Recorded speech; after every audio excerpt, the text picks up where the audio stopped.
안녕하세요, 여러분. 오늘도 인생 이야기와 함께하는 시간입니다. 피 한 방울 섞이지 않은 시조 부모님과 손주 며느리. 하지만 이들의 관계는 그 어떤 혈육보다도 깊었습니다. 3년간의 헌신, 그리고 마지막 이별. 오늘은 진정한 가족의 의미를 다시 생각하게 만드는 한 여성의 진솔한 이야기를 들려드리겠습니다. 이 영상은 실제 사연을 바탕으로 각색되었으며 인물과 상황은 재구성되었습니다. 영상 시작 전 구독과 좋아요 부탁드립니다. 그럼 시작하겠습니다. 저는 25살에 지금의 남편을 만났고 8년 전에 결혼했습니다. 시댁은 부유하지는 않았지만 따뜻한 정이 가득한 곳이었습니다. 특히 시할머니와 시할아버지는 여전히 건강하셔서 작은 시골 마을에서 두 분이 다정하게 살고 계셨죠. 첫 명절 시댁 방문. 지금도 그날이 생생합니다. 솔직히 저는 엄청나게 긴장했어요. 친정도 아닌 시댁, 게다가 시조 부모님까지 뵙는다는 게 부담스럽기만 했습니다. 손에 땀이 날 정도로 떨렸죠. 대문을 열고 들어서는 순간이었습니다. 시할머니께서 마당 저편에서 작은 몸으로 종종 걸음치며 달려나오셨어요. 그리고는 제 두 손을 꼭 잡으시며 말씀하셨습니다. 아이고, 우리 며느리 왔네. 얼굴이 왜 이리 예쁘노? 우리 손주가 복을 타고났네, 타고났어. 그날 할머니는 제 손을 단 한 번도 놓지 않으셨습니다. 계속 쓰다듬으시고 꼭 잡아주시고 가끔은 볼에 손을 갖다 대시며 웃으셨어요. 밥상에는 제가 좋아할 만한 음식들이 가득했고 할아버지는 말없이 웃으시며 계속 반찬을 제 앞으로 밀어주셨습니다. 이것도 먹어봐라. 이것도 좋다. 그날 이후로 저는 시조 부모님이 너무 좋았습니다. 아니, 좋다보다는 소중하다는 표현이 더 맞을 것 같아요. 친할머니, 친할아버지처럼 편안하고 따뜻하게 느껴졌으니까요. 결혼 후 첫 아이를 임신했을 때 할머니는 매일같이 전화를 주셨습니다. 아가, 입덧은 괜찮니? 신 것 좀 먹어야 되는데. 우리 집에 매실청이 있으니까 가져다 줄까? 오늘 시장에서 좋은 과일 봤는데 내일 할배랑 갖다 줄게. 시댁은 우리 집에서 차로 2시간 거리였습니다. 결코 가까운 거리가 아니었죠. 하지만 두 분은 한 달에 한 번씩은 꼭 저희를 보러 오셨어요. 오실 때마다 큰 보따리에 반찬과 과일, 손수 담그신 장을 가득 담아서요. 첫째를 낳았을 때는 정말 놀라운 일이 있었습니다. 산후조리원에서 나오자마자 할머니께서 우리 집에 오셔서 한 달 동안 저를 돌봐주신 겁니다. 시어머니도 아니고 시할머니께서요. 처음엔 제가 너무 부담스러워서 괜찮다고 편히 쉬시라고 여러 번 말씀드렸어요. 하지만 할머니는 부드럽게 웃으시며 이렇게 말씀하셨습니다. 며느리가 편해야 우리 증손주도 잘 크지. 내가 이것밖에 못 해주는데 뭐.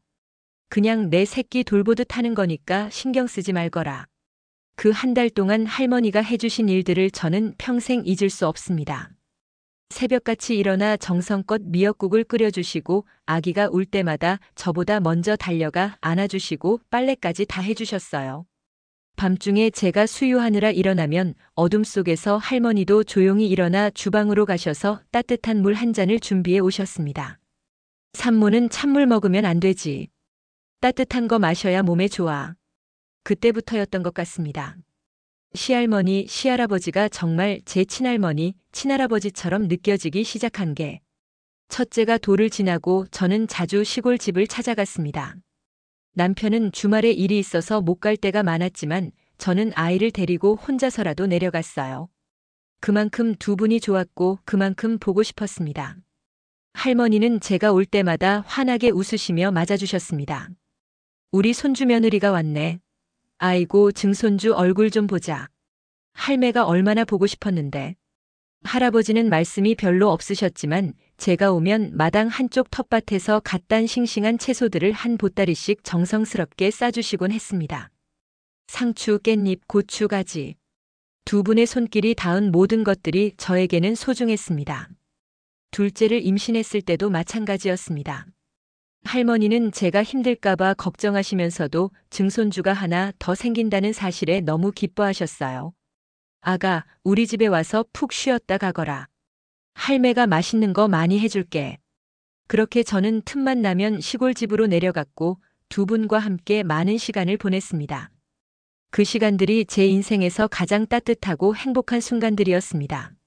하지만 행복한 시간은 영원하지 않았습니다. 둘째가 2살쯤 되었을 때 할머니께 이상한 증상이 나타나기 시작했습니다. 처음엔 정말 사소한 건망증이었어요. 전화 통화 중에 같은 말씀을 2~3번 반복하신다거나 제가 언제 다녀갔는지 기억을 못 하시는 정도였죠. 저는 그냥 나이 드시면서 자연스럽게 생기는 현상이라고 생각했습니다. 걱정은 했지만 심각하게 받아들이지는 않았어요. 하지만 시간이 지나면서 증상은 점점 심해졌습니다. 어느 날 할머니께서 전화를 주셨습니다. 그런데 목소리가 평소와 달랐어요. 며느라, 우리 며느라가 맞지? 목소리가 낯설어서 그러는데. 저는 깜짝 놀라 급히 시골집으로 차를 몰았습니다. 2시간이 채 안 되는 거리였지만 그날은 왜 그리 멀게만 느껴졌는지. 그리고 도착해서 처음으로 할머니의 상태가 심각하다는 걸 깨달았습니다. 할머니는 저를 알아보지 못하셨습니다. 처음엔 저를 시어머니라고 착각하시더니 나중엔 누구냐며 경계하는 눈빛으로 바라보셨어요. 그 순간 가슴이 무너져 내리는 것 같았습니다. 할아버지는 방 한쪽 구석에 앉아 계시며 깊은 한숨만 쉬고 계셨습니다. 요새 들어 갑자기 더 심해졌구나. 병원을 가봐야 되는데 할매가 병원 가는 걸 저렇게 완강히 거부하고 있으니 참. 내가 어떻게 해야 할지 모르겠구나. 저는 할머니를 설득하고 또 설득해서 다음 날 바로 큰 병원으로 모시고 갔습니다. 여러 검사를 받으셨고 진단 결과는 알츠하이머성 치매였습니다. 이미 중기에 접어들었다는 소견이었죠. 의사 선생님의 말씀이 아직도 귓가에 맴돕니다. 상태가 빠르게 진행되고 있습니다. 앞으로 더 악화될 가능성이 높고 24시간 돌봐줄 사람이 필요합니다. 그날 이후로 제 일상은 완전히 바뀌었습니다. 할머니는 하루가 다르게 기억을 잃어가셨습니다. 어떤 날은 저를 알아보시고 반갑게 웃으시다가도 어떤 날은 낯선 사람 대하듯 경계하셨죠. 밤낮이 바뀌어서 한밤중에 집을 나가시려고 하는 일이 잦아졌고 할아버지 혼자 감당하시기에는 너무 버거워 보였습니다. 저는 주 3에서 4일은 시골집에 내려가 있게 되었습니다. 남편은 이해해 주었지만 둘째를 키우면서 치매 증상이 있는 할머니를 돌보는 게 결코 쉬운 일은 아니었습니다. 그래도 저는 포기할 수 없었어요. 할머니가 저를 그렇게 아껴주셨는데 이제는 제가 보답할 차례라고 생각했거든요. 한여름이었습니다. 시골집은 에어컨이 없어서 너무 더웠어요. 할머니는 더위를 많이 타시는 편이었는데 낡은 선풍기만으로는 역부족이었습니다. 그래서 저는 우리 집에 있던 스탠드형 선풍기를 차에 싣고 내려갔습니다. 크고 무거워서 혼자 옮기기 힘들었지만 어떻게든 차에 실어서 가져갔어요. 할아버지께서 말리셨습니다. 며느라, 그거 너희 집에서 쓰는 거 아니니? 우리는 괜찮으니까 도로 가져가거라. 아니에요, 할아버지. 저희 집엔 에어컨도 있고 선풍기도 하나 더 있어요. 할머니께서 좀 더 시원하게 주무셔야죠. 저는 선풍기를 할머니 방에 설치하고 수시로 틀어드렸습니다. 할머니는 가끔 정신이 맑을 때 제 손을 잡으시며 고맙다고 하셨어요. 그 무렵 저는 셋째를 임신했다는 사실을 알게 됐습니다. 입덧이 심했지만 시골집 방문을 멈출 수는 없었습니다. 오히려 더 자주 내려갔죠. 어느 날 할머니께서 잠깐 저를 알아보시는 순간이 있었습니다. 아가, 우리 손주 며느리구나. 미안하구나. 할매가 정신이 없어서. 할머니는 그렇게 말씀하시며 제 손을 꼭 잡아주셨습니다. 저는 눈물이 났지만 웃으며 대답했습니다. 할머니 괜찮아요. 저 여기 있을게요. 걱정 마세요. 하지만 그런 순간은 점점 줄어들었고 할머니의 상태는 계속 악화되었습니다. 가족 회의가 열렸습니다. 시어머니, 남편 그리고 시삼촌들까지 모여서 앞으로 어떻게 해야 할지 의논했어요. 요양원을 알아봐야 하는 게 아니냐는 의견도 나왔습니다. 하지만 저는 반대했습니다. 제가 돌볼 수 있어요. 조금만 더 집에서 모시면 안 될까요? 시어머니가 걱정스러운 표정으로 말씀하셨습니다. 며느라, 내가 지금 임신 중이잖니. 무리하면 안 돼. 괜찮아요, 어머니. 제가 할 수 있어요. 결국 저는 할머니를 우리 집으로 모셨습니다. 안방에 할머니를 모시고 저와 아이들은 작은 방에서 잤어요. 일주일 내내 시조 부모님을 모시는 것은 정말 쉬운 일이 아니었습니다. 할머니는 밤마다 헤매셨고 때로는 아이들을 못 알아보고 소리를 지르기도 하셨죠. 저는 임신한 몸으로 밤낮 없이 할머니를 돌봤습니다. 힘들었지만 후회는 없었어요. 그리고 그 일이 일어난 건 어느 가을날 새벽이었습니다. 그날도 저는 시골집에 내려가 있었습니다. 할머니께서 전날 밤에 상태가 많이 안 좋아지셨는데 할아버지 혼자 계시는 게 너무 걱정되어서 급히 내려간 것이었죠. 새벽 4시쯤이었습니다. 저는 이상한 기척에 잠에서 깼어요. 무언가 평소와 다른 분위기였습니다. 가슴이 두근거렸고 불길한 예감이 들었어요. 저는 서둘러 일어나 할머니 방으로 갔습니다. 복도를 걸어가는 그 짧은 시간이 영원처럼 느껴졌습니다. 방문을 열었을 때 저는 그 광경을 평생 잊을 수 없을 것 같습니다. 할머니와 할아버지께서 침대에 나란히 누워 계셨습니다. 두 분 다 숨을 쉬지 않고 계셨습니다. 침대 옆 바닥에는 빈 농약병이 굴러다니고 있었습니다. 할머니, 할아버지. 저는 비명을 지르며 119에 전화했습니다. 손이 너무 떨려서 전화기를 제대로 잡을 수도 없었어요. 숫자를 누르는 것조차 힘들었습니다. 여보세요. 저희 시할머니, 시할아버지가. 빨리 와주세요. 제발이요. 구급차가 도착하고 두 분은 급히 병원으로 옮겨졌습니다. 하지만 이미 돌아가신 지 몇 시간이 지난 뒤였습니다. 응급구조사분이 고개를 저으며 말씀하셨을 때 제 다리에 힘이 풀려 그 자리에 주저앉고 말았습니다. 경찰이 왔고 현장 조사가 이루어졌습니다. 저는 멍한 상태로 경찰의 질문에 대답했어요. 무슨 말을 했는지조차 제대로 기억나지 않습니다. 유서는 시할아버지의 옷장 깊숙한 곳에서 발견되었습니다. 옷가지들 사이에 조심스럽게 접혀있던 여러 개의 편지 봉투. 거기에는 가족들 이름이 하나하나 적혀 있었습니다. 그리고 그중 하나에 제 이름이 있었습니다. 손주 며느리에게. 저는 그 편지를 받아들고 한참을 울었습니다. 손이 떨려서 봉투를 뜯을 수가 없었어요. 눈물이 쏟아져서 글씨가 보이지도 않았습니다. 남편이 대신 봉투를 열어주었고 저는 떨리는 목소리로 편지를 읽기 시작했습니다. 우리 손주 며느리에게.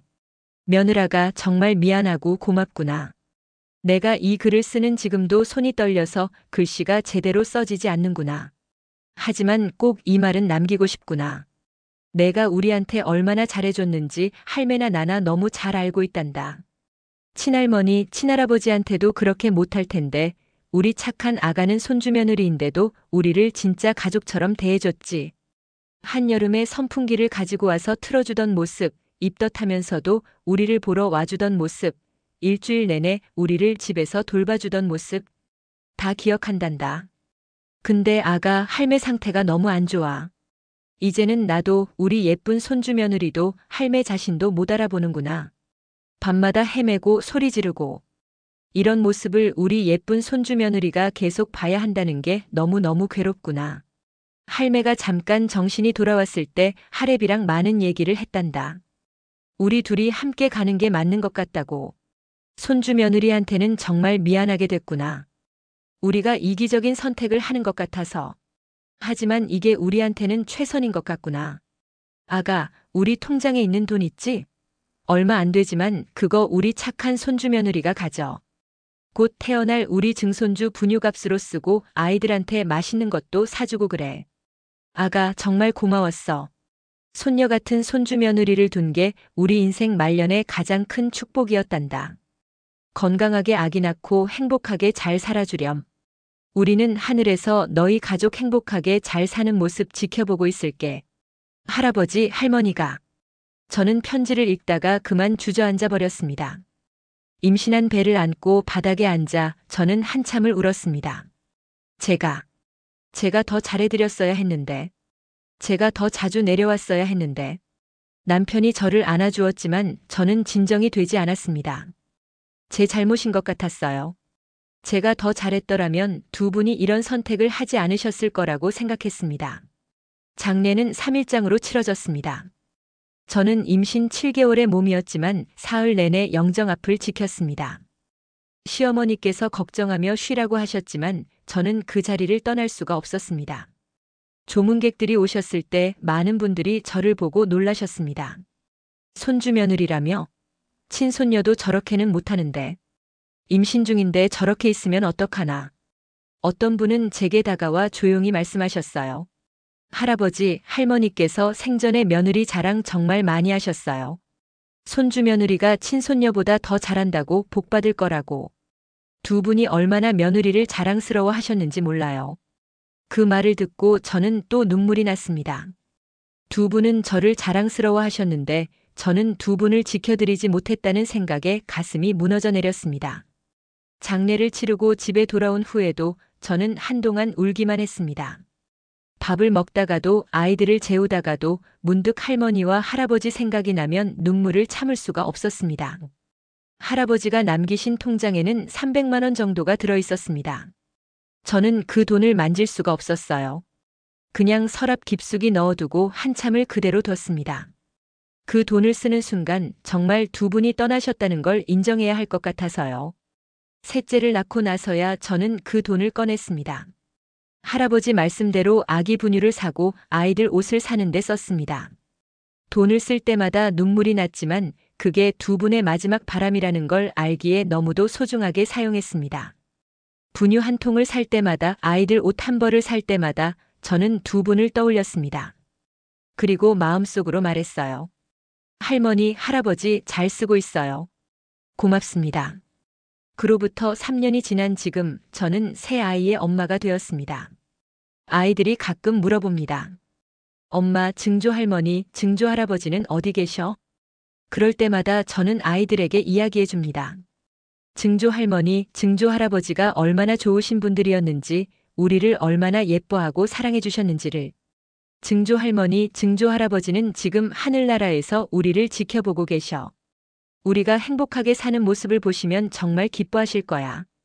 가끔 제 행동이 최선이었던 건지 의문이 들 때가 있습니다. 제가 좀 더 잘했더라면 두 분이 다른 선택을 하지 않으셨을까? 제가 더 자주 찾아뵙고 더 많이 돌봐드렸더라면? 하지만 시간이 지나면서 깨달았어요. 두 분은 제가 뭘 하든 어떻게 하든 그 선택을 하셨을 거라는 걸.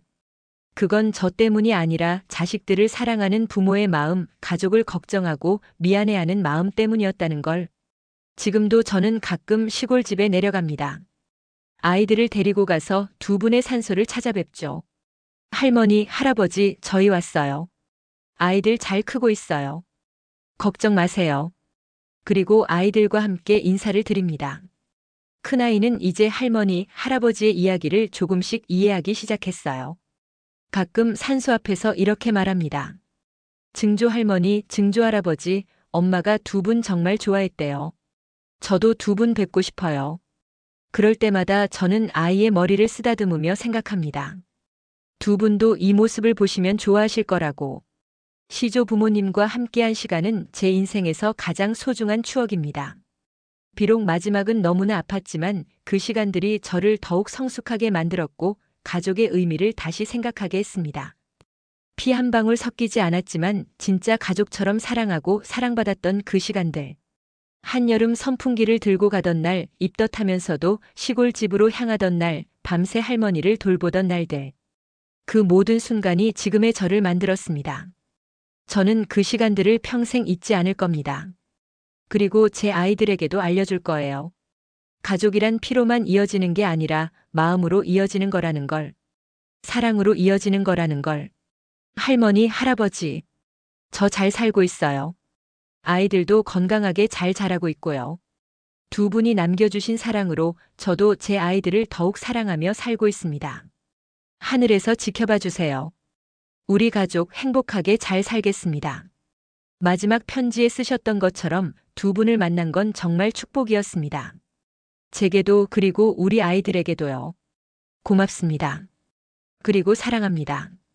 여러분, 오늘의 이야기는 여기까지입니다. 피로 연결되지 않은 관계가 때로는 피보다 더 진한 사랑으로 이어질 수 있다는 것. 진정한 가족은 혈연이 아니라 마음으로 만들어진다는 것. 오늘 이야기가 그것을 잘 보여준 것 같습니다. 여러분은 어떻게 생각하시나요? 댓글로 여러분들의 생각을 남겨주시기 바랍니다. 사연이 여러분들의 마음에 닿으셨다면 구독과 좋아요, 그리고 알림 설정까지 부탁드립니다. 다음에도 더 깊은 이야기로 찾아뵙겠습니다. 감사합니다.